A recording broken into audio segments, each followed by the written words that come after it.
The blade came out of nowhere, and Edmund barely moved his head in time to keep his throat from being opened right there on the stone steps of Ashford Palace. He staggered back, heart pounding, and stared at the man who had just tried to kill him inside his own home. This was not supposed to happen tonight. Tonight was supposed to be simple. Tonight was supposed to be the night he finally slipped away from the crown and became someone else, even if only for a while. Edmund was the son of King Harold of Ashford, the man who would one day rule every field, every village, and every soul within the kingdom's borders. But being born to rule did not mean he understood the people he was meant to rule over. He had grown up behind high walls, surrounded by servants who bowed too low and nobles who smiled too wide. Every word spoken to him felt rehearsed. Every kindness felt like a performance. He wanted, just once, to hear the truth from someone who had no reason to lie to him. He shoved the attacker away and called for the guards, who came running from both ends of the corridor. The man was seized before he could strike again, and within moments he was dragged off, shouting something about unpaid debts and a stolen inheritance that made little sense to anyone listening. Edmund stood there breathing hard, his hands shaking slightly, though he tried to hide it. This was the third attempt on his life in 2 months. The kingdom was not as peaceful as his father liked to believe, and Edmund was beginning to understand that the throne he was meant to inherit sat on top of far more anger than anyone in the royal court wanted to admit. That night, alone in his chambers, Edmund made a decision that would change everything. He could not keep living like this, trapped behind guards and walls, never knowing which smiling face in the palace might be hiding a blade. He needed to understand his own kingdom, not through reports written by nervous advisors, but through his own eyes. He needed to walk among ordinary people without a crown weighing down every conversation. And there was only one way to do that. He would disappear. Not forever and not far. He would simply become someone else within the very palace where he had grown up, someone with no name that mattered and no title that opened doors. He called for Godric, the one man in the entire palace Edmund trusted without question. Godric had served the royal family since before Edmund was born, and though he was getting older now, his loyalty had never once wavered. Godric listened to the plan, with a frown deepening on his weathered face. "You want to become a guard," he said slowly, as if saying the words aloud might make them sound less foolish. "A common guard, sleeping in the barracks, eating the same bread as everyone else, taking orders from men who outrank a servant but not a prince." "That is exactly what I want," Edmund said. Godric studied him for a long moment, then sighed the way he always did when he already knew he would help even though he did not approve. He agreed, on one condition. Edmund would carry a small blade hidden beneath his uniform at all times, and Godric would check on him quietly every few days without drawing attention. If anything went wrong, if Edmund was ever in real danger, Godric would end the arrangement immediately no matter what Edmund wanted. Edmund agreed without hesitation. 2 days later, a new guard arrived at the eastern gate of Ashford Palace. His name, according to the papers Godric had quietly arranged, was Will. Will was said to come from a small village near the coast, the son of a fisherman who had died at sea, with no family left to speak of and no connections to anyone of importance. It was a simple story, easy to believe, and easy for no one to question. Edmund barely recognized himself in the mirror that morning. Gone were the fine silks and the polished boots. In their place was a plain woolen uniform, slightly too big in the shoulders with rough stitching along the seams. His hair, usually kept neat by a servant each morning, was left messy and unstyled. He looked, for the first time in his life, like nobody at all. It was strangely freeing. His first days as Will were harder than he expected. The other guards worked him without mercy, waking before dawn to train, patrolling long stretches of cold hallways, and eating meals so plain he almost laughed remembering the feasts he used to barely touch. His hands blistered from gripping a training sword for hours. His legs ached from standing at attention for entire shifts. Nobody around him knew who he really was, and for the first time, nobody cared to impress him either. He liked it more than he expected to. The other guards spoke freely in front of him, complaining about unfair wages, joking about the strange habits of certain nobles, and occasionally grumbling about the prince himself, a man they had never met but assumed to be spoiled and distant. Edmund said nothing when they spoke about him this way. He only listened, feeling something shift inside him with every unfiltered word. This was the truth he had been searching for. Nobody performed for a guard named Will. Nobody bothered lying to someone with no power. On his fourth day, he was assigned to patrol the outer courtyard near the kitchens, a duty most guards avoided because it meant dealing with the noise and chaos of the palace's busiest workers. Edmund did not mind. He walked slowly along the stone path, watching servants hurry back and forth with baskets of vegetables and trays of fresh bread, when a voice suddenly cut through the air, sharp and unimpressed. "Watch where you're standing, unless you want a tray of soup down your front." Edmund turned just in time to see a young woman balancing a heavy tray, weaving around him with practiced ease. She did not slow down or apologize for the sharpness in her tone. She simply moved past him like he was an obstacle in her way, which, in fairness, he had been. He stepped aside quickly, feeling oddly caught off guard by how direct she was. "Sorry," he said, though she was already several steps away and did not seem to hear him, or perhaps did not care to. He found himself watching her for a moment longer than necessary before returning to his patrol. Her name, he would later learn, was Grace, one of the kitchen maids who had worked in the palace since she was a young girl. She had a reputation among the staff for being blunt, quick with her words, and completely unafraid of anyone, noble or otherwise. Some of the other guards warned him half-jokingly to stay out of her way unless he wanted his ego bruised. Edmund found himself wanting the opposite. Over the following days, he made small excuses to walk past the kitchens more often than his duties required. He told himself it was simply curiosity, a desire to understand palace life from every angle, but even he could admit, quietly, that it was more than that. Grace was unlike anyone he had ever spoken to. She laughed loudly when something amused her, argued with the head cook over recipes without an ounce of fear, and treated every person in the kitchen, from the lowest servant to the visiting merchants, exactly the same way. She treated Edmund the same way too, which was something entirely new to him. One afternoon, as he stood near the kitchen entrance pretending to inspect the courtyard gate, Grace walked past carrying a basket of bread, only to trip slightly on an uneven stone. Edmund reached out instinctively and caught her arm before she could fall, and the bread tumbled from the basket instead, rolling across the stones in several directions. Grace stared at the scattered loaves, then at him, then let out a short laugh that surprised them both. "Well," she said, brushing dust from her sleeve, "at least you're good for something, guard." Edmund felt heat rise in his face, though he could not tell if it was embarrassment or something else entirely. He knelt down to help gather the bread, and Grace knelt beside him, still shaking her head with quiet amusement. "You're new here," she said, studying him with curious eyes. "I haven't seen you before." "Started a few days ago," Edmund said, keeping his voice carefully casual. "Name's Will." "Grace," she replied simply, handing him a loaf that had rolled toward his boot. "Try not to trip anyone else this week, Will. The kitchen staff has enough to deal with without guards getting underfoot."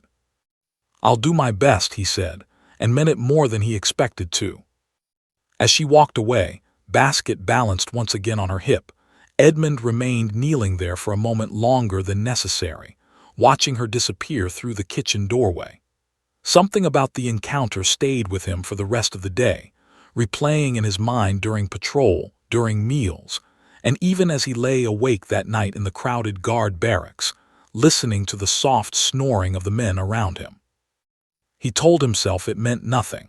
She was simply a kitchen maid with a sharp tongue and quick wit, and he was simply a guard doing his duty. But even as he thought it, he knew it was not entirely true. For the first time since arriving at the palace as Will, Edmund found himself looking forward to something beyond the routine of training and patrol. He found himself looking forward to seeing her again. Over the next several days, small moments accumulated between them, each one brief but somehow significant. She would toss a comment his way while passing through the courtyard, and he would answer without thinking too hard about his words, something he almost never did as a prince, where every sentence had to be measured and careful. With Grace, he simply spoke, and she simply spoke back, and there was a strange comfort in that simplicity. He learned small details about her without ever directly asking. She had worked in the palace kitchen since she was 12 years old, taken in after her father passed, and her mother fell ill with a condition that left her unable to work. Grace sent most of her wages home each month to help pay for her mother's care, keeping only enough for herself to get by. She rarely complained about it, though occasionally exhaustion showed in the way she rubbed her eyes after long shifts, or the way her shoulders sagged slightly when she thought no one was watching. Edmund found himself wanting to help her, wanting to ease that burden somehow, but he had no way to do so without revealing exactly who he was, and revealing that was the last thing he wanted right now. For the first time in his life, someone spoke to him without calculating what they might gain from the conversation, and he was not ready to lose that. One evening, as the sun began to set behind the palace walls, painting the courtyard in shades of orange and gold, Edmund found Grace sitting alone near the kitchen garden, her knees pulled up to her chest, staring at nothing in particular. He hesitated before approaching, unsure if she wanted company, but something about the tired slump of her shoulders pulled him forward anyway. "Rough day," he said, settling onto the low stone wall a respectful distance from her. Grace glanced at him, then shrugged, though the movement lacked its usual energy. "The head cook is in one of his moods again," she said. "Nothing new. I'm just tired, that's all." Edmund nodded, unsure exactly what to say, but finding that he did not need to say much at all. They sat together in comfortable silence for a while, watching the sky shift colors above the palace towers, and for a moment, Edmund forgot entirely that he was a prince hiding behind a borrowed name. He was simply Will, sitting beside a girl named Grace, sharing a quiet evening that neither of them had planned but both seemed grateful for. "You're different from the other guards," Grace said eventually, breaking the silence without looking at him directly. "Most of them either ignore the kitchen staff completely or try too hard to impress us. You just talk. It's strange, but I like it." Edmund felt something warm settle in his chest at her words, something he could not quite name but recognized instantly as important. "I like talking to you too," he said simply. Grace turned to look at him then, and for a brief moment, something passed between them that neither one acknowledged aloud, though both clearly felt it. The moment stretched, comfortable and quiet, until a call from inside the kitchen broke the spell, summoning Grace back to her duties. She stood, brushing dust from her skirt, and offered him a small smile before heading back inside. "See you around, Will," she said. Edmund watched her go, and as the kitchen door closed behind her, he realized with a sudden, startling clarity that something had shifted inside him. He had come to the palace grounds as a disguised guard searching for truth about his kingdom, hoping to understand the people he would one day rule. He had not expected to find something else entirely, something far more personal and far more dangerous to his carefully hidden identity. He had not expected to find someone who made him want to stay a little longer than planned, even as the weight of his true responsibilities waited patiently behind the palace walls, ready to pull him back the moment his disguise was discovered. For now, though, Edmund allowed himself this one quiet evening, this one small piece of an ordinary life he had never been permitted to live. Tomorrow, the crown would still be waiting. Tonight, he simply wanted to remain the guard who made a kitchen maid smile, nothing more and nothing less, even though deep down he already suspected that nothing about this arrangement would remain simple for very long. A scream shattered the quiet of the early morning, and Edmund was on his feet before he even realized he had woken up. He grabbed the hidden blade Godric had insisted he carry and ran toward the sound, his bare feet slapping against the cold stone floor of the barracks hallway. Other guards stumbled out of their bunks behind him, half-dressed and confused, but Edmund did not wait for them. He recognized that voice. It was Grace. He rounded the corner into the storage yard behind the kitchens and found her backed against a wooden cart, facing down a man Edmund did not recognize, someone dressed like a merchant but standing far too close and speaking in a low, threatening tone that made Edmund's blood run cold.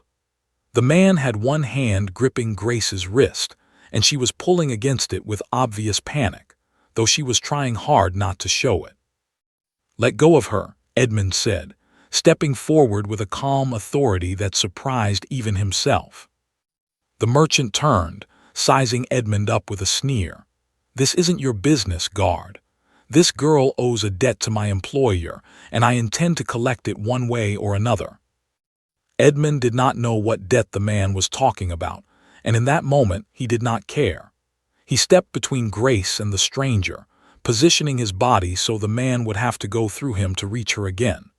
The merchant hesitated, clearly not expecting resistance from a simple palace guard, but greed and stubbornness won out over caution, and he lunged forward anyway. What happened next moved quickly. Edmund had spent years training in combat as part of his royal education, skills he rarely had reason to use but had never forgotten. He sidestepped the man's clumsy grab, twisted his arm behind his back, and pressed him firmly against the stone wall of the storage yard, holding him there without causing serious harm, though the message was clear enough.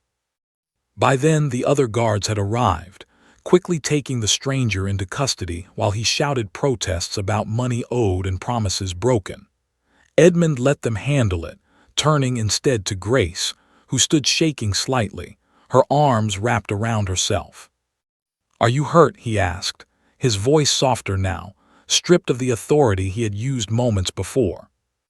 Grace shook her head, though her eyes were wide with lingering fear. "I'm fine," she said, though her voice trembled slightly. "He said my father owed money before he passed. I've never even met that man before today." Edmund felt anger rise in his chest at the thought of someone threatening her over a debt she likely knew nothing about, but he pushed the feeling down, focusing instead on making sure she was truly unharmed. He guided her to sit on a nearby crate, crouching in front of her until her breathing steadied.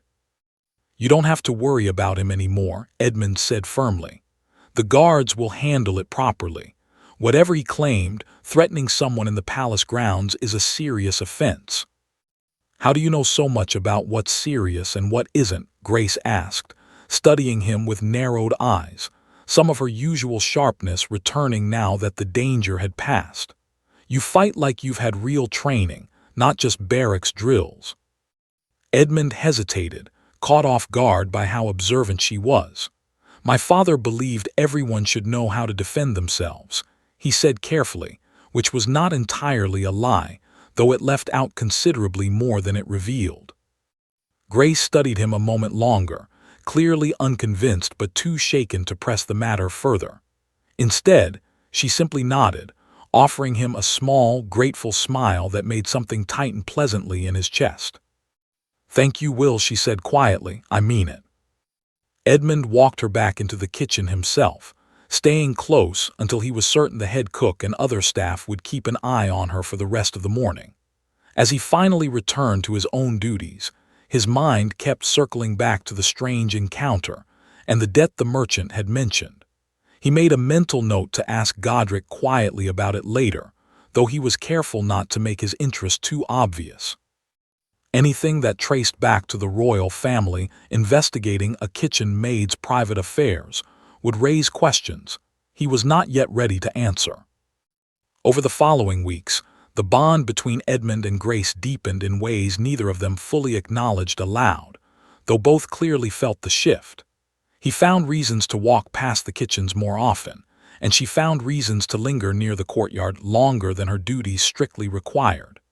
They shared meals together during short breaks, sitting on the low wall near the garden, talking about everything and nothing in equal measure. Edmund learned that Grace dreamed of opening her own small bakery one day, somewhere quiet in the village beyond the palace walls, where she could bake bread and pastries on her own terms instead of following orders from an impatient head cook.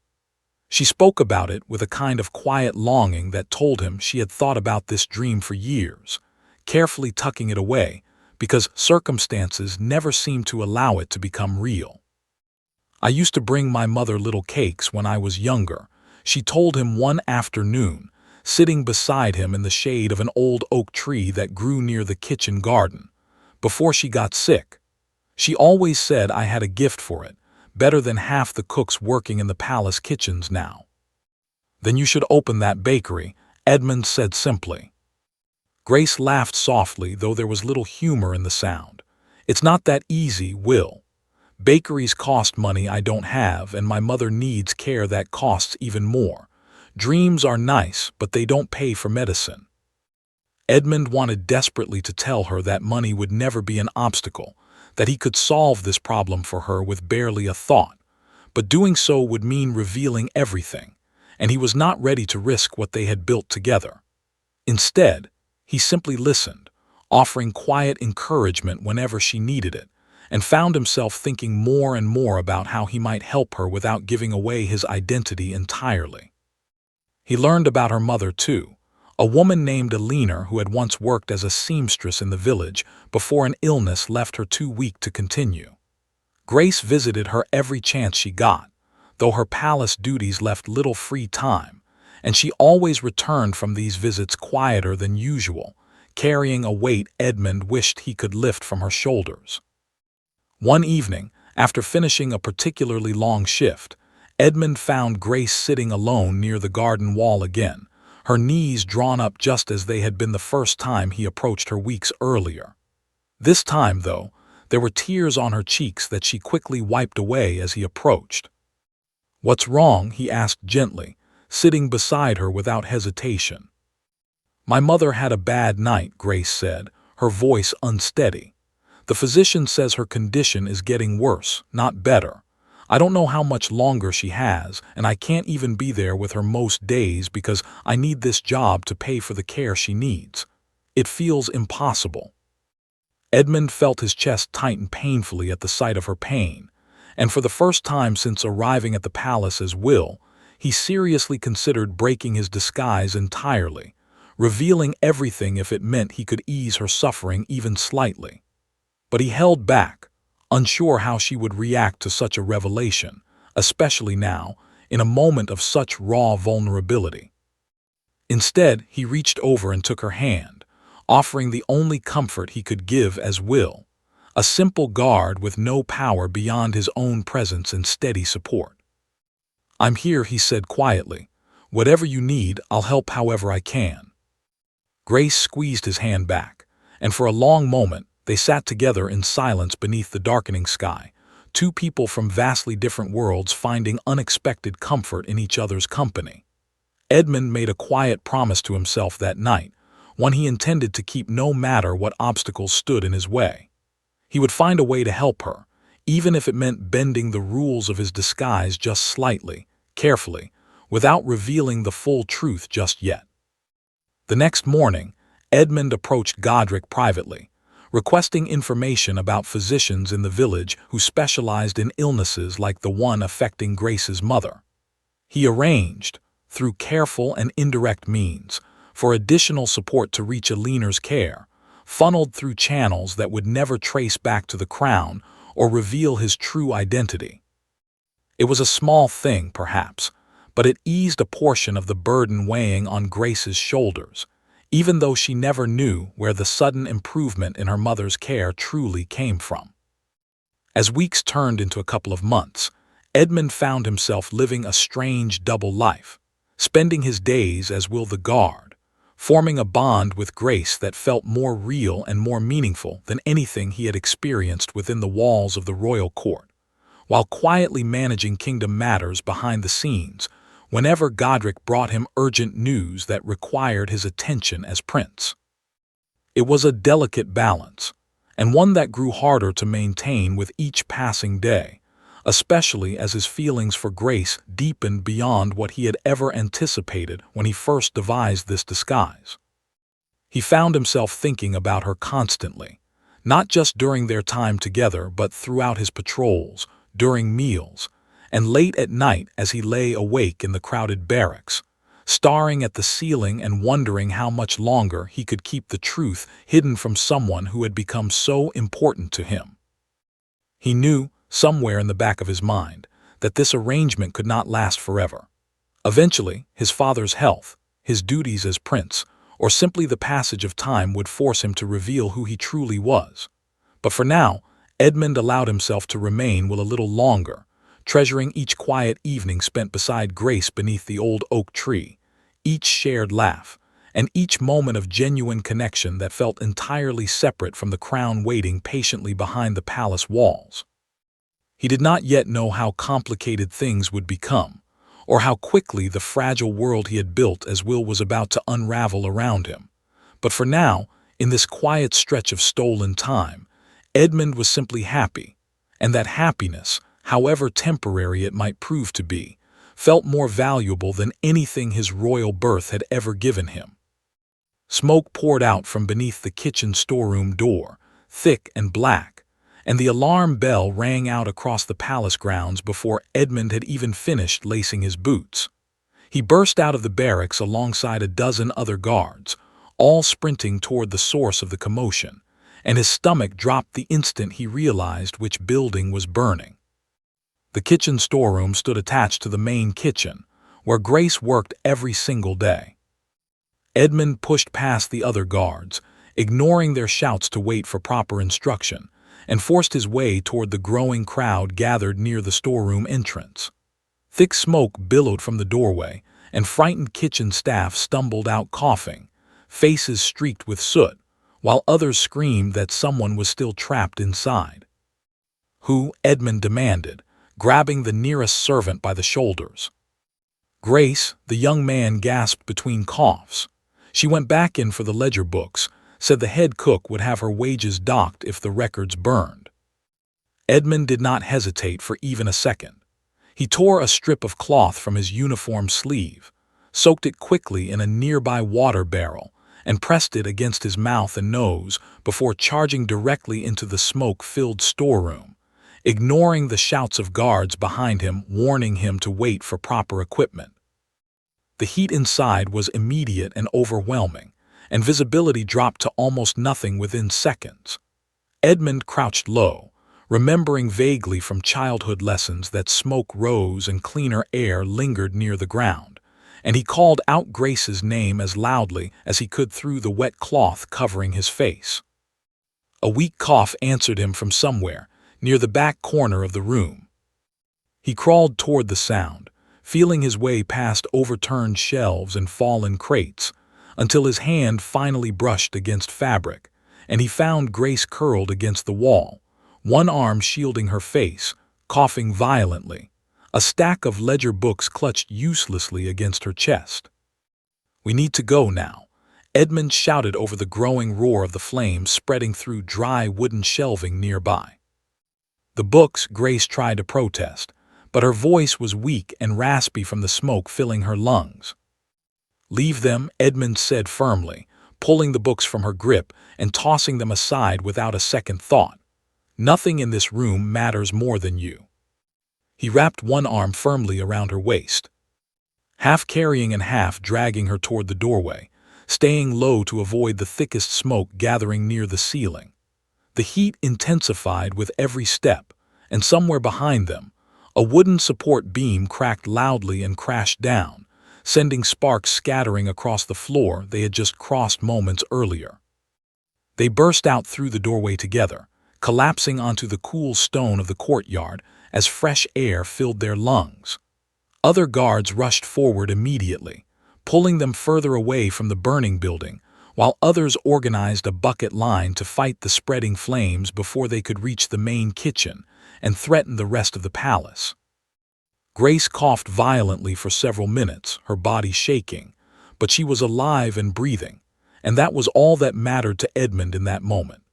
He knelt beside her, one hand resting on her back, steadying her as she gradually caught her breath, his own chest tight with a fear he had never experienced before, not even during the assassination attempt that had started this entire disguise in the first place.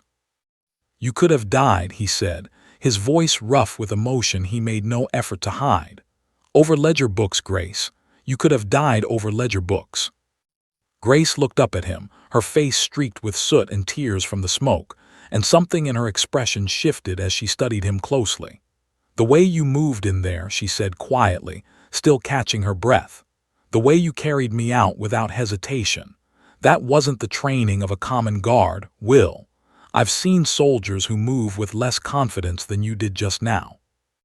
Edmund felt his throat tighten, caught between the overwhelming relief of having saved her and the growing awareness that his careful disguise was slowly cracking under the weight of moments like this one. He opened his mouth to offer some explanation, some excuse, but nothing convincing came to mind. And for the first time, he genuinely considered simply telling her the truth right there in the smoke-filled courtyard. Before he could decide, the palace physician arrived, quickly ushering Grace away for treatment, and the moment passed, leaving Edmund standing there with unanswered questions hanging heavily in the air between them. The fire was eventually brought under control, though the storeroom was left badly damaged, and the investigation that followed determined the blaze had started from an improperly stored batch of cooking oil left too close to an open flame, a careless accident rather than anything intentional. Grace, though shaken and coughing for days afterward, recovered fully, and the bond between her and Edmund only strengthened in the aftermath of the fire, even as the questions about his true identity grew harder to ignore. She began watching him differently after that day, with a curious, searching gaze that told Edmund she suspected there was more to Will than he had let on. She never pressed him directly, perhaps out of respect for whatever reasons he might have for keeping secrets, but the awareness lingered quietly between them, adding a new layer of tension to their conversations that had not existed before. Meanwhile, trouble was brewing elsewhere within the palace, trouble that had nothing to do with fires or kitchen accidents. Lord Bertram, a nobleman who had long resented King Harold's rule and harbored ambitions of his own for influence over the throne, began noticing the guard called Will more closely than anyone realized. Bertram had spies scattered throughout the palace staff, and reports had reached him of a guard who fought with unusual skill, spoke with unusual education, and carried himself with a confidence that seemed entirely out of place for someone claiming humble origins. Bertram, suspicious by nature and always searching for opportunities to gain leverage over the royal family, ordered his men to investigate this mysterious guard more thoroughly, curious whether Will might be exactly who he appeared to be, or something far more valuable to uncover. Unaware of the growing scrutiny surrounding him, Edmund continued splitting his time between his duties as Will and his responsibilities as prince, though the balance grew increasingly difficult to maintain. King Harold's health had begun declining more rapidly in recent weeks, a fact known only to a small circle of trusted advisors, and Godric warned Edmund privately that the day would soon come when he could no longer avoid stepping fully into his role as heir to the throne. "I know," Edmund told him one evening, meeting Godric in a quiet corridor away from prying eyes. "I just need a little more time." "Time is not something we have in abundance, Your Highness," Godric said gently, though there was no judgment in his tone, only concern. "Your father grows weaker by the week. When he passes, the kingdom will need its king ready, not hiding behind a borrowed name in the guard barracks." Edmund understood the truth in Godric's words, yet he could not bring himself to abandon what he had built with Grace, not without at least attempting to find a way forward that would not cost him her trust entirely. He asked Godric for a little more time, promising he would begin preparing to reveal his identity soon, though the exact timing remained uncertain even in his own mind. Meanwhile, Grace's own struggles continued to weigh heavily on her. Her mother's condition, despite the improved care Edmund had quietly arranged, showed signs of worsening again, and Grace found herself torn between her duties at the palace and her desire to spend every remaining moment she could with Alina. She confided in Edmund during one of their evening conversations beneath the old oak tree, her voice heavy with exhaustion and worry. "I don't know how much time she has left," Grace admitted, staring down at her hands folded in her lap. "The physician won't say for certain, but I can see it in the way he speaks to me now, so carefully, like he's preparing me for something I'm not ready to hear." Edmund reached over and took her hand, just as he had done weeks earlier, offering what comfort he could through simple presence and quiet support. "Whatever happens," he said softly, "you won't face it alone. I promise you that." Grace looked at him then, her eyes searching his face with an intensity that made his chest tighten with both longing and guilt. "There's something about you, Will," she said quietly, "something you're not telling me. I've felt it for a while now, especially since the fire. I'm not asking you to explain it right now, but I need you to know that I see it. Whatever you're hiding, I hope you trust me enough to share it eventually." Edmund held her gaze, his heart pounding with the weight of everything he wanted to say but could not yet bring himself to voice. "I do trust you," he said carefully, "more than anyone else in this palace. There are things about my past that are complicated, things I need to handle carefully before I can explain them fully. But I promise you, Grace, everything I've shown you these past months has been real. My feelings for you have never been part of any disguise." Grace studied him for a long moment, and though questions clearly remained behind her eyes, she nodded slowly, choosing to trust him a little longer, even without full answers. "Okay," she said softly. "I'll wait for whatever truth you're ready to share." They sat together in comfortable silence as the evening deepened around them, both aware that something significant was shifting beneath the surface of their relationship, something that would soon demand resolution whether either of them felt ready for it or not. Edmund knew, with growing certainty, that the careful balance he had maintained for months was approaching its breaking point, and he could only hope that, when the truth finally emerged, Grace's trust in him would prove strong enough to survive it. Little did he know, that breaking point was closer than he realized, and it would arrive not through his own choice, but through the calculated scheming of a nobleman determined to use whatever secrets he uncovered for his own advantage, regardless of the cost to anyone caught in the crossfire. A messenger burst into the throne room at dawn, breathless and pale, carrying news that spread through the palace like the very fire that had nearly claimed Grace's life weeks earlier. King Harold had collapsed during the night, and the physicians attending him now spoke in grim, hushed tones that left no room for hopeful interpretation. The king was dying, and everyone within the palace walls understood that the kingdom's future rested on what would happen next. Edmund received the news from Godric directly, pulled aside urgently during what should have been a routine morning patrol. Godric's face was drawn and serious, none of his usual composure remaining as he delivered the words Edmund had been dreading for months. "Your father is asking for you," Godric said quietly, gripping Edmund's shoulder firmly. "Not for Will, for his son." Edmund felt the world tilt slightly beneath him, the careful disguise he had maintained for months suddenly feeling impossibly fragile against the weight of what was coming. He nodded slowly, understanding without needing further explanation that the time had finally arrived, whether he was ready or not. "I need to see Grace first," he said, his voice unsteady. "Just once before everything changes." Godric hesitated, clearly aware of the risk involved, but something in Edmund's expression must have convinced him this mattered too much to deny. Quickly then, Godric said, "There isn't much time." Edmund found Grace in the kitchen, exactly where he expected her to be, kneading dough with practiced hands while the morning's usual chaos unfolded around her. He pulled her aside gently, away from the busy kitchen staff, into a quiet corner near the storage hallway where they could speak privately. "Something's wrong," Grace said immediately, reading the tension in his face before he even spoke. "What's happened?" Edmund took a deep breath, knowing this conversation would either strengthen everything they had built together or shatter it entirely, though there was no more time left to delay the truth. "Grace," he said carefully, "there's something I need to tell you, and I need you to listen until I finish before you say anything." Grace nodded slowly, her expression uncertain but attentive. "My name isn't Will," Edmund said, watching her face carefully for any reaction. "My name is Edmund. I'm the son of King Harold. I disguised myself as a guard months ago because I wanted to understand my kingdom and its people honestly, without the performance and flattery that surrounds anyone who knows they're speaking to royalty. Everything else I've told you, every moment we've shared, has been completely real. My feelings for you have never been part of any disguise."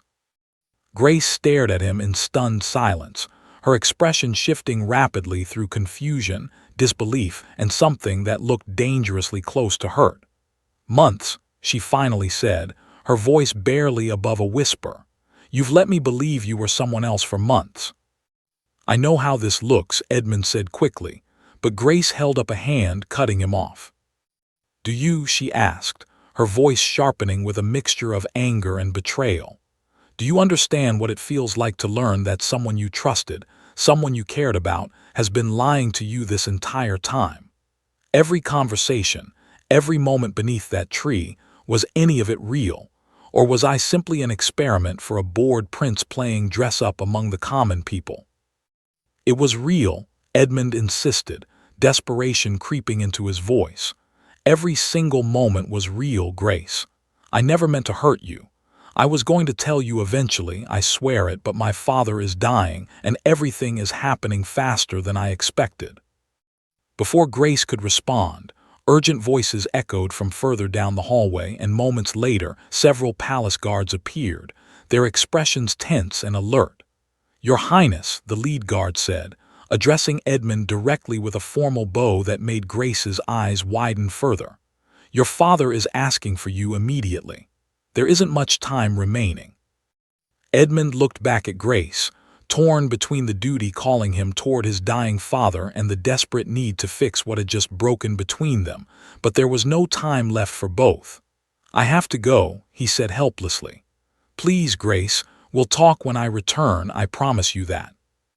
Grace said nothing, simply staring at him with an expression he could not fully read, somewhere between anger, sorrow, and something that looked almost like grief for a relationship she believed she had lost. Edmund forced himself to turn away, following the guards toward his father's chambers, though every step felt heavier than the last, weighed down by the pain visible in Grace's eyes moments before he left her standing alone in that quiet hallway. The scene in King Harold's chambers was somber and heavy with unspoken grief. The old king lay pale and weak against his pillows, his breathing shallow but steady enough to allow him a final conversation with his son.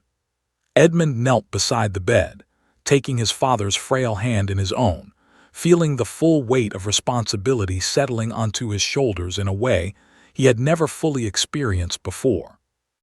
"I heard about your little adventure," King Harold said weakly, a faint smile touching his lips despite his obvious pain.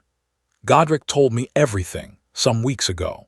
I let it continue because I believed you needed it, needed to understand what it truly means to rule people rather than simply command them." Father Edmund began, but the king shook his head slightly, cutting him off. "Listen to me," Harold said, his voice growing weaker but his eyes remaining sharp and focused. "A kingdom's strength comes not from the fear it commands, but from the trust it earns. You've learned something valuable these past months, something many rulers never bother to understand. Do not let fear of losing that lesson keep you from claiming what it taught you." Edmund nodded, tears gathering in his eyes as he watched his father's strength continue fading with each passing moment. "I don't know if I'm ready," he admitted quietly. "No one ever truly is," Harold said, his hand tightening weakly around Edmund's. "But you are more ready than you believe, my son.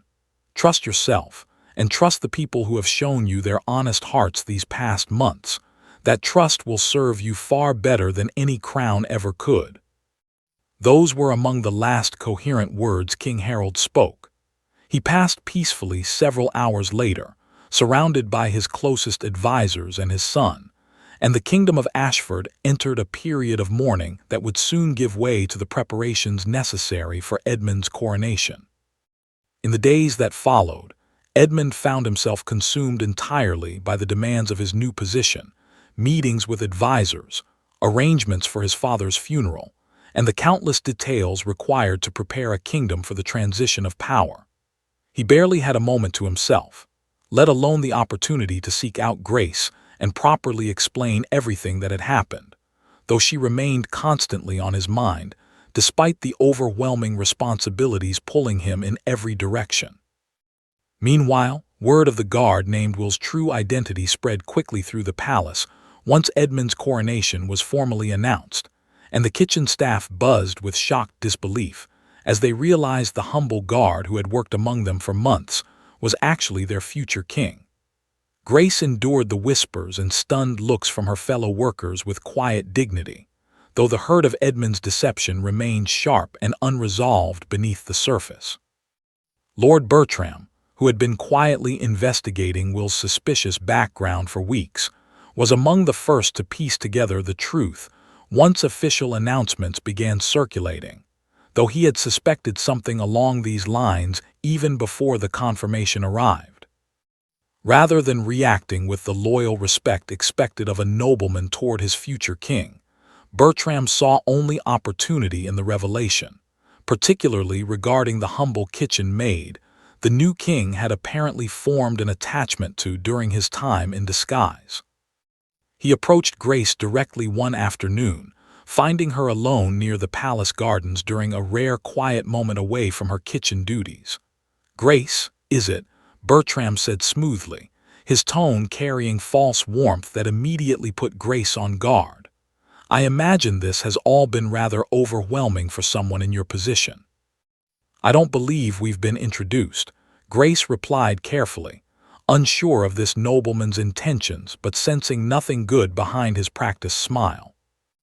"Lord Bertram," he said with a slight bow that felt more mocking than respectful, "I simply wanted to offer some friendly advice, one person to another.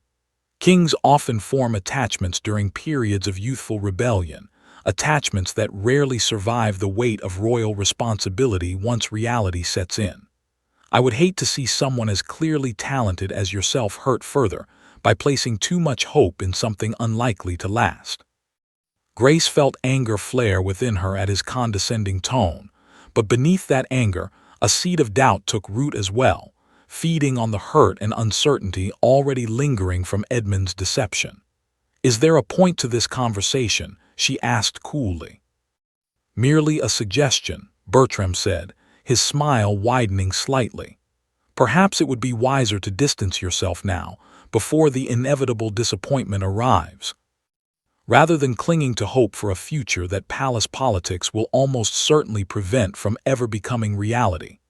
Kings marry for alliance and advantage, my dear, rarely for something as fragile as affection formed during a temporary disguise." Grace said nothing further, watching Bertram walk away with a growing sense of unease settling in her chest. Though she recognized his words carried self-serving motives she did not yet fully understand, the doubt he planted found fertile ground within her already wounded heart, and she found herself questioning everything about her relationship with Edmund more deeply than before. That evening, as Edmund finally found a brief window of time to seek her out, still dressed in the formal morning clothes required of his new position, Grace met him with a guarded distance that had not existed between them before, even amid the hurt of his initial deception. Something had shifted further, and Edmund could sense it immediately, though he did not yet understand exactly what had caused this additional distance to grow between them. "I know I have much to explain," he began carefully, but Grace held up a hand, stopping him before he could continue. "I think," she said quietly, her voice carrying a weariness that worried him deeply, "that perhaps it would be best if we both took some time to think clearly about what comes next, Your Highness." The formal title struck Edmund like a physical blow, and he realized with growing dread that, Whatever bridge remained between Will the guard and Grace, the kitchen maid, was in far greater danger of collapsing entirely than he had initially feared. News reached Edmund only hours later that Grace's mother had taken a sudden and severe turn for the worse, and his instincts overrode every careful protocol his advisors had drilled into him since his father's passing. He left the palace grounds himself, without a full guard escort, riding hard toward the modest cottage on the edge of the village, where Alina had spent her final months under the care Edmund had quietly arranged. He arrived to find Grace sitting beside her mother's bed, tears streaming silently down her face while Alina's breathing grew shallower with each passing minute. Edmund hesitated at the doorway, uncertain whether his presence would be welcomed or resented given everything unresolved between them, but Grace looked up and seeing him standing there, did not turn him away. "She's asking for you, actually," Grace said quietly, her voice thick with emotion. "She wants to thank the guard who helped us, though I suspect she already knows there's more to the story now." Edmund stepped forward carefully, kneeling beside the bed where Alina lay, her frail hand reaching weakly toward him. "Thank you," she whispered, her voice barely audible. "Whatever help you arranged these past months, it gave me more time with my daughter than I would have had otherwise. That gift is more valuable than you know." Edmund held her hand gently, unable to speak past the emotion tightening his throat, and Alina's eyes drifted closed peacefully within the hour, passing surrounded by her daughter's love and the quiet presence of a king who had never stopped caring, disguise or not. Grace wept openly then, and Edmund did not hesitate, pulling her into his arms and holding her through the worst of her grief, setting aside every formal barrier that had grown between them since his true identity was revealed. In that raw, vulnerable moment, stripped of titles and pretense entirely, something between them began healing, even amid the sharp pain of fresh loss. In the days that followed Alina's passing, Edmund made a decision he had been considering carefully since his father's death. He requested a private audience with Grace, away from palace politics and prying eyes, choosing instead the quiet garden where they had shared so many honest conversations during his months disguised as Will. "I owe you a proper explanation," he said, once they were settled together on the familiar stone bench beneath the old oak tree.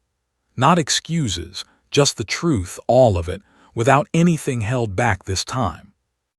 Grace nodded, listening quietly as Edmund explained everything from the beginning, the assassination attempts that had driven him to seek understanding beyond his palace walls, his desperate need to know whether anyone around him could be trusted without the influence of his royal title, and the way meeting her had changed everything he thought he understood about honesty and connection.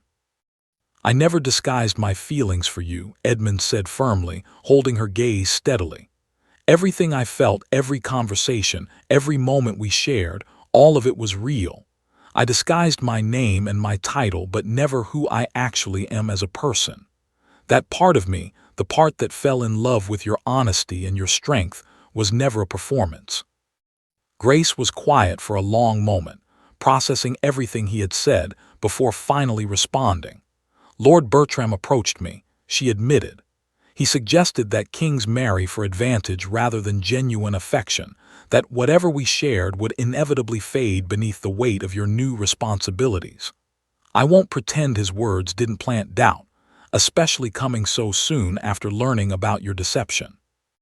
Edmund felt anger flare at the mention of Bertram's manipulation, though he kept his voice calm and steady. "Bertram has his own ambitions," he said carefully. "He sees opportunity in creating division wherever he can find it. But Grace, I need you to understand something clearly. I am not choosing you despite being king. I am choosing you because everything I learned about myself during these past months, everything that makes me believe I can actually be a good king rather than simply an inherited title, came from knowing you." Grace studied him carefully, searching his face for any hint of insincerity but finding none. "What are you saying exactly?" she asked softly. "I'm saying I don't want to rule this kingdom without you beside me," Edmund said, taking her hands in his own with a gentle firmness. Not as some secret arrangement hidden away from public knowledge, but openly, honestly, exactly the way our entire relationship should have started if circumstances had been different. I understand if you need time, if you're not ready to trust me completely again after everything that's happened. But I wanted you to know exactly where my heart stands, without any further secrets between us. Grace felt tears gathering in her eyes again, though this time they carried a different weight entirely, something closer to hope than grief. It won't be easy, she said quietly. The court, the nobles, people like Bertram who will never accept a kitchen maid as anything close to your equal. I don't care what they accept, Edmund said firmly. My father told me in his final hours that a kingdom's strength comes from trust earned honestly, not fear commanded through titles.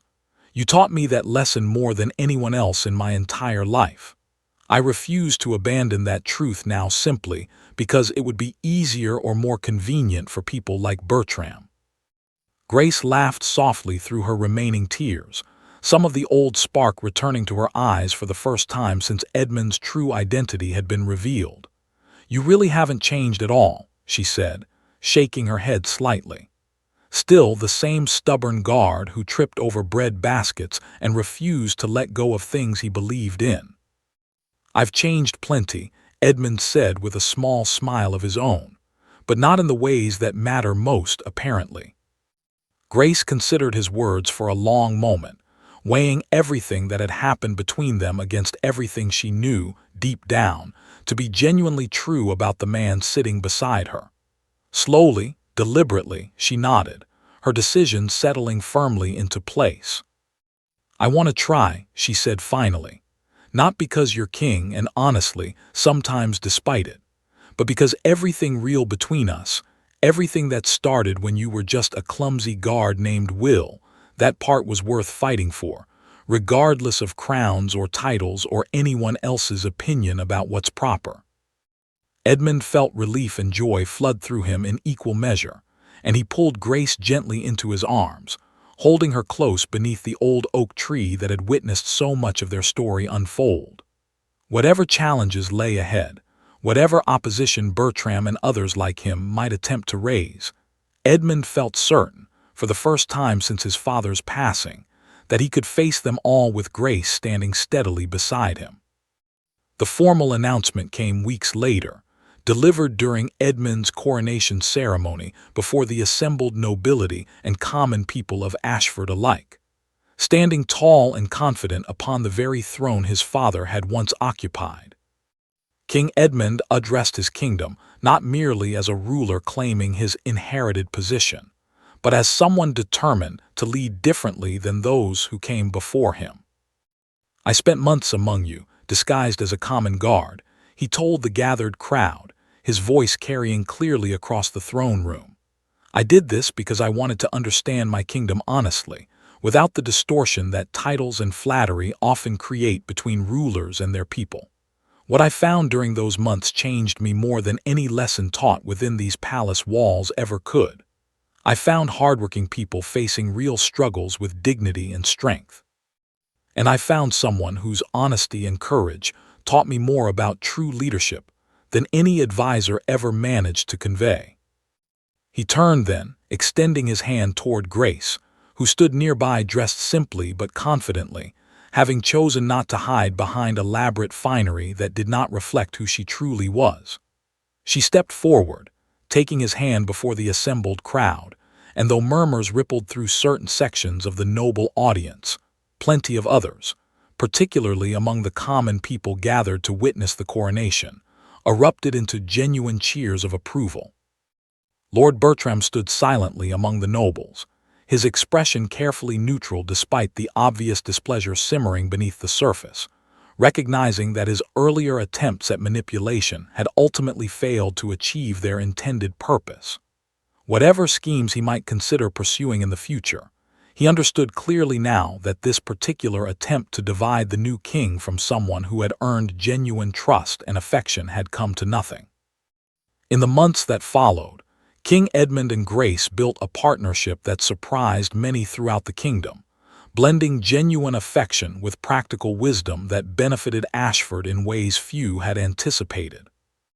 Grace, drawing on her own experiences working among common people, offered Edmund perspectives that many previous rulers had entirely overlooked, while Edmund's newfound understanding of honest leadership, learned during his months disguised as a simple guard, helped him govern with a fairness that quickly earned him genuine respect rather than mere obedience born from fear.